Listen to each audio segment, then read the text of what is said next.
ఫిబ్రవరి 1న జరిగే ధర్మజ్యోతి కార్యక్రమం రోజు జీపులారెడ్డి కాలేజ్ దగ్గర నుంచి అయితే మహిళలకు, వృద్ధులకు, పిల్లలకు బస్సు సౌకర్యం అయితే కలదు. సాయంత్రం 4 గంటల నుంచి అయితే ఉంటుంది ఉచిత బస్సు. రూట్స్ ఎవరు కన్ఫ్యూజ్ అయితే అవ్వద్దు.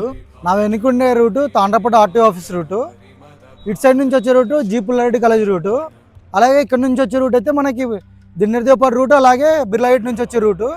ఈ రూట్లో నుంచి అంతా కలిసి ఈ సర్కిల్లోకి వస్తారనమాట.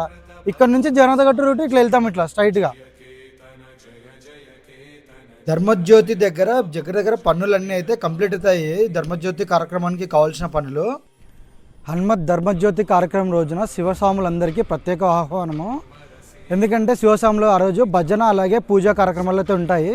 సో మన కర్నూలులో తెలిసిన శివస్వాములందరికీ షేర్ చేయండి. ఆ రోజు వచ్చి అందరూ విజయవంతం చేయాలని చెప్పి కోరుకుంటున్నాను. అలాగే కర్నూలు ప్రజలందరికీ ఈ ధర్మజ్యోతి కార్యక్రమాన్ని కుటుంబ సమేతంగా వచ్చి విజయవంతం చేయాలని కోరుకుంటున్నాను. జై శ్రీరామ్, జై హనుమాన్.